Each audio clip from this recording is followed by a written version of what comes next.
In December 2021, a 22-year-old footballer from Bondi posted 2 words on Twitter: Maison Dior. That was the announcement. No press release breakdown, no lengthy caption, no complicated brand language, just the house name, his name, and the understanding that anyone paying attention already knew what it meant. Kylian Mbappé had just become the global ambassador for one of the oldest and most prestigious fashion houses in the world. And the story of how that happened, and what it has since become, is one of the most revealing case studies in how luxury fashion and professional sport are being rebuilt around each other in the 21st century. Before the deal, how Dior found Mbappé before the ambassador title existed. The official announcement in December 2021 was not actually the beginning.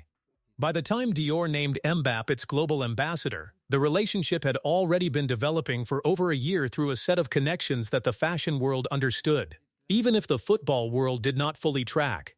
It started with Kim Jones.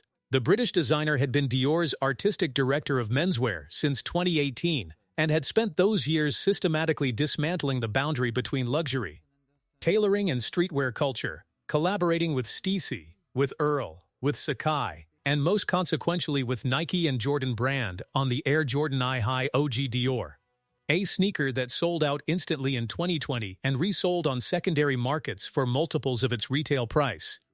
Jones understood that the future customer for luxury menswear was not arriving through traditional channels. They were arriving through sport, through music, through the cultural spaces where young men with serious purchasing power were actually spending their attention. Mbappé received a pair of the Jordan 𝐼 Dior as a birthday gift from Jones personally in 2020. The gesture was not incidental. Jones was building a relationship with the most culturally significant young footballer on the planet, a player who had already won the World Cup at 19, who wore tuxedos to the Ballon d'Or ceremony without being asked, and who had been spotted in Dior's 𝐃𝐨𝐲 sweatshirts and denim pieces for years before anyone put a contract on the table. In early September 2021, Dior concluded a 2-year partnership with Paris Saint-Germain, the first time in the brand's history that it had partnered with a sports club. Kim Jones designed the official wardrobe for the PSG squad, gala outfits, formal appearances, the off-pitch presentation of the club that travels to European away games, post-match press conferences, and official club events.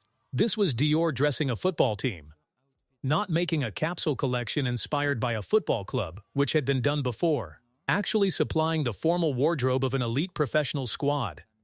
Mbappé, as PSG's most visible player, was the face of that partnership without it needing to be stated. 3 months later, the ambassador title made the implicit explicit.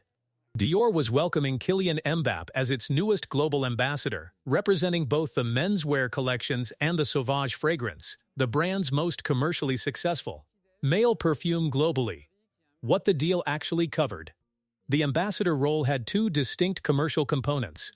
The first was menswear. Mbappé would be the face of Kim Jones's vision for Dior men, appearing in campaigns, wearing the house at public appearances, and occupying the position that actors and musicians had previously held for luxury brands when they needed a face for their formal collections. The second was 𝐼, the fragrance fronted previously by Johnny Depp, a campaign that Dior had navigated carefully following the controversy surrounding Depp, and which required a face that was globally recognized, commercially safe, and aspirationally compelling to a young male audience. Mbappé satisfied all 3 criteria simultaneously. He was at that point arguably the most famous young male athlete on the planet. He had no significant controversies attached to his public image. And his audience, young men in their teens and 20s across France, across Europe, across the global football-following world, was exactly the demographic that 𝐼 was targeting and that luxury menswear was trying to reach. The house's statement at the time was precise about the shared values, exacting standards, and generosity. 2 words that connected the brand's identity to the footballer's public persona. Mbappe's charitable work through the association inspired by KM, which donates significant portions of his image rights income to support disadvantaged children, had been documented enough to make the generosity framing credible rather than corporate. The PSG years, building the visual identity. Between the December 2021 announcement and Mbappe's departure from PSG in June 2024, the relationship produced a consistent and growing visual record. He wore Dior to the Ballon d'Or ceremonies. He wore Dior in campaign imagery that circulated across social media, with reach that traditional advertising placements cannot replicate.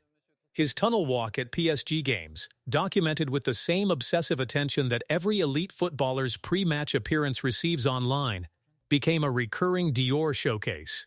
What the PSG years demonstrated was that the Mbappe-Dior alignment was not simply a transactional arrangement, but a genuine aesthetic match. Mbappe dressed formally with a confidence that other footballers his age were still developing. He wore a suit the way someone wears it when they have made peace with the idea that looking considered is not in conflict with being competitive. The tuxedo at the Ballon d'Or, the tailored separates in campaign imagery, the restraint of a monochromatic palette, these were not stylist decisions imposed on an indifferent footballer. They reflected an alignment between the house's visual language and the person representing it. The Real Madrid move and what it changed. When Mbappe signed for Real Madrid in June 2024, the move that French football had been anticipating for 2 years, and that ultimately materialized without a transfer fee, the Dior relationship continued seamlessly. The ambassador arrangement transcended the club relationship. Mbappe was not a Dior ambassador because he played for PSG. He was a Dior ambassador because he was Kylian Mbappé. The Madrid chapter added a different dimension to the fashion story. Real Madrid's global reach, the club's commercial footprint extends into markets where PSG's presence is more limited, expanded the audience seeing the Mbappe Dior visual identity, and Madrid's own tradition of presenting its players as global celebrities rather than simply footballers, a club culture built over decades of 𝐬𝐻𝐾𝐿 transfers and their attendant media machinery suited the ambassador arrangement well. Jonathan Anderson and the new chapter. June 2025 produced the most significant development in the Mbappe Dior story since the original 2021 announcement. Jonathan Anderson, the Irish designer who had spent 12 years transforming Loewe from a relatively obscure Spanish leather goods house into one of fashion's most critically celebrated brands, was appointed creative director of Dior, taking charge of menswear, womenswear, and haute couture simultaneously. The last designer to hold all 3 disciplines at Dior was Christian Dior himself. On June 24, 2025, 2 days before his debut runway show for the house, Anderson announced his first official move as Dior's creative director. Not a collection preview. Not a mood board. A video of Kylian Mbappé tying a tie. The film showed Mbappé in a dove-gray 2-button herringbone jacket, a sky-blue striped shirt, and a classic Oxford tie with navy and burgundy stripes. He ties the knot with the ease of someone who has done this many times. He looks into the camera. He says one word. Dior. In French. With the specific delivery of a person who understands exactly what the word carries in the language it belongs to.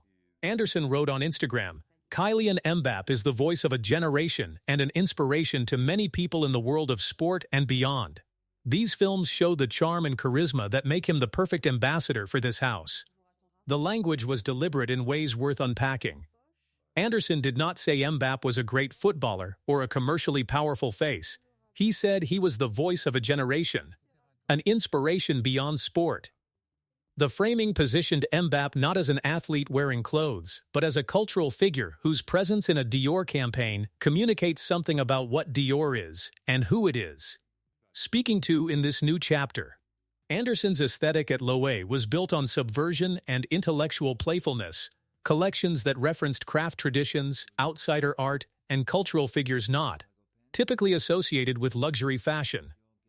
His Dior, based on the teaser imagery and the moodboard fragments released before the June 27th show, appeared to draw from J. Basquiat's late career tailored style. Suits worn with an artist's unconventionality, formality inhabited rather than performed. Mbappé in the gray herringbone suit, with his natural ease and the deliberateness of the tie-knotting scene, embodied exactly this energy. Not a model wearing clothes, a person whose identity the clothes were designed to meet. The branding shift Anderson introduced was itself significant. Out went the Dior Home and Dior Men labels that had defined the menswear sub-brand under previous creative directors. In came simply Dior. A single identity, all three disciplines unified under one vision. The house boundary dissolved. What the partnership actually represents.